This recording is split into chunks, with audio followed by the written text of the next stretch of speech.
The Power of Habit explains how important the role habits play in our lives, from brushing our teeth to smoking to exercising, and how exactly those habits are formed. The research and anecdotes throughout the book provide easy tips for changing habits, both individually and in organizations. The book is for anyone wanting to start a good habit like regular exercise or kick a bad habit like fast food.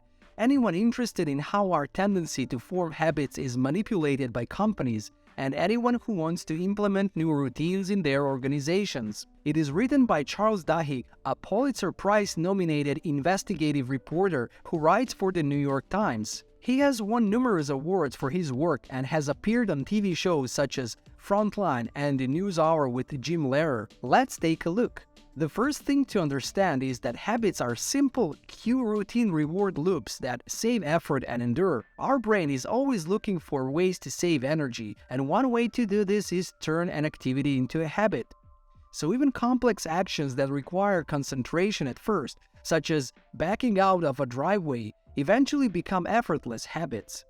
Up to 40% of the behaviors we do every day are based on habits rather than conscious choices. So in general, any habit can decompose into 3 loops. First, you sense an external cue, like your alarm clock ringing. This causes a general spike in brain activity as the brain decides which habits are right for the situation. Next is the routine. This is the activity you're used to when faced with that particular cue. You march to the bathroom and brush your teeth with your head almost on autopilot. Finally, you will receive your reward, a sense of accomplishment, and, in this case, a fresh minty tingle in the mouth. When the brain records the successful completion of an activity, it restores activity throughout the brain and strengthens the link between cues and routine. Habits are incredibly resilient, and in some cases, people with extensive brain damage who couldn't even remember where they lived were able to stick to old habits and develop new habits because it takes place in the nucleus. The basal ganglia are able to function normally even when the rest of the brain is damaged, so up to 40% of what we do every day is based on habits rather than conscious choices. The next thing you should be aware of is that habits stick because they create a craving. Bad habits are indeed very hard to break because at the end of the habit loop, the desire for reward increases. But cravings can also create some good habits like working out. People who manage to work out regularly also crave something from exercise, whether it's an endorphin rush in the brain, a sense of accomplishment, or a subsequent reward for oneself. This craving is what solidifies the habit, and cues and rewards alone are not enough. The next lesson that this book teaches us is that you can change your habits by substituting just one part of the loop, the routine. Naturally, the more often you reinforce a habit, the more embedded in your brain it gets. For example, coffee. You might crave it the second you sit down at your kitchen table, and when you can't have it that day because the machine broke, you'll probably get very grumpy and buy one later at work. The trick to changing a habit then is to switch the routine and leave everything else intact. So the trick is to respond to a craving but with something other than coffee, or as Duhigg calls this, the golden rule. The rule is also used among experts working at some of the world's best-known habit-changing organizations that successfully help millions of people, like alcoholics, achieve sobriety. Change can be achieved by focusing on keystone habits and achieving small wins. So if you're trying to get off caffeine, the tweak is incredibly simple. Switch to decaf. You'll still have the entire experience, but instead of pressing a button, you're now pouring hot water over decaf coffee powder and voila! You won't miss caffeine for even a single day. But not all habits are equal. Some habits known as keystone habits are more important than others because adhering to them creates positive effects that spill over into other areas. The most important keystone habit is willpower. For instance, doctors have a hard time getting obese people to make a broad change in their lifestyle, but when patients focus on developing one keystone habit, such as keeping a meticulous food journal, other positive habits start to take root as well. The reason a keystone habit works is that it provides small wins, meaning early successes that are fairly easy to attain. Achieving the keystone habit helps you believe that change in other spheres of life is possible too, and it starts a cascade of positive changes. The most important keystone habit is willpower, because it could be applied to any part of life. And the best thing is that you don't need to be born with it. In fact, it is a skill that can be learned. But the question is, why is it then that willpower is so inconsistent? Well, it is because it works like muscle, so it can get tired. A lack of autonomy also negatively impacts willpower. So if you do something because you are told to do it, rather than by choice, your willpower muscles get tired much faster. That's why it is very important to work your willpower muscle in advance when you plan a routine for dealing with stressful situations. There are also organizational habits that can be very dangerous. However, a crisis can change them. Many organizations are driven not by conscious decision-making processes, but by informal organizational habits that have been developed among employees over time. Under the surface, most organizations look like this: a battlefield where individuals cry out for power and reward. The habit of caring for yourself is a way to keep the peace. But even such tragedies can have a silver lining, because a crisis provides a unique opportunity to reshape organizational habits by instilling a sense of urgency. This is why good managers often actively prolong or reinforce their sense of crisis.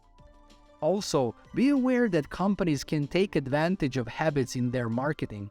Let's take retailers as an example. So retailers know more about the habits of their shoppers than they do about them.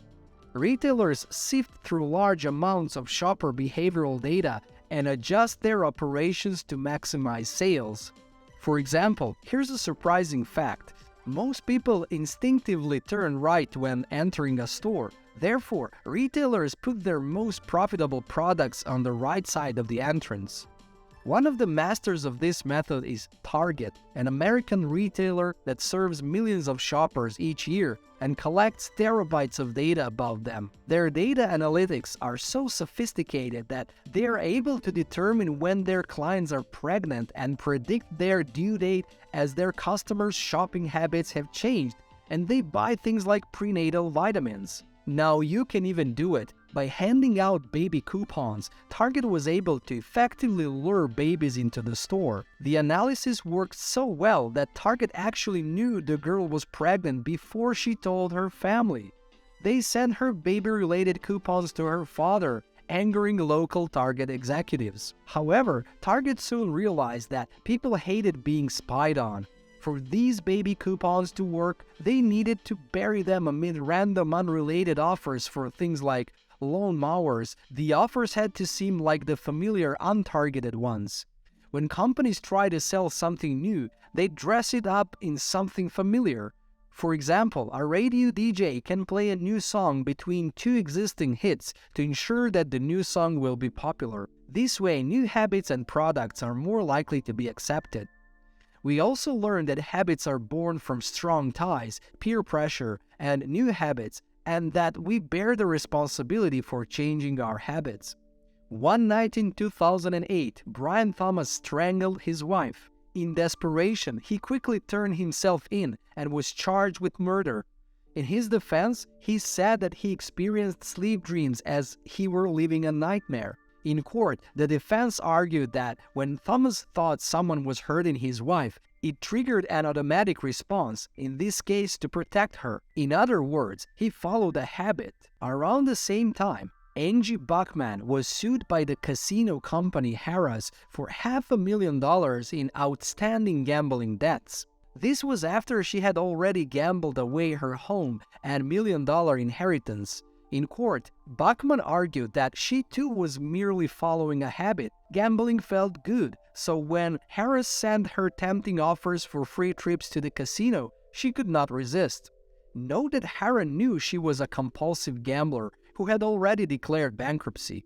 In the end, Thomas was acquitted, and many, including the trial judge, expressed great sympathy for him. Buckman, on the other hand, lost the case and was the object of considerable public scorn. Both Thomas and Buckman could quite plausibly claim, "It wasn't me, it was my habits." So why was only one acquitted? Quite simply, once we become aware of a harmful habit, it becomes our responsibility to address and change it. Thomas didn't know he would hurt anyone in his sleep. Bachman, however, knew she had a gambling habit and could have avoided Hara's offers by participating in an exclusive program that would have prohibited gambling companies from marketing to her. To help you change your habits, the author shares an example from his own life. He was in the habit of purchasing an unhealthy cookie each day in the mid-afternoon and chatting with his colleagues in the cafeteria. He wanted to change and decided to analyze the cue routine reward loop underlying this habit. He realized that the underlying craving he had was a need to socialize, not for a cookie at all. He then set out to scrutinize his behavior shortly before the routine happened, in hopes of finding his cue. Where was he? What time was it? What was his emotional state? What other people were around? What was the immediately preceding action? Over the course of a few days, he realized that the time of day, mid-afternoon, was his cue. Now that he could name the components of his own habit loop, cue, routine, and reward, he came up with a plan to substitute the trip to the cafeteria with a new routine, a 10-minute stop at a colleague's desk, so he could get his mid-afternoon social fix without the unhealthy cookie. By dissecting your habits in this way, changing habits can in fact be quite straightforward. This brings us to the end of today's video. Don't forget to like and subscribe, and make sure to hit that bell button to get notified when we have a new book summary ready for you.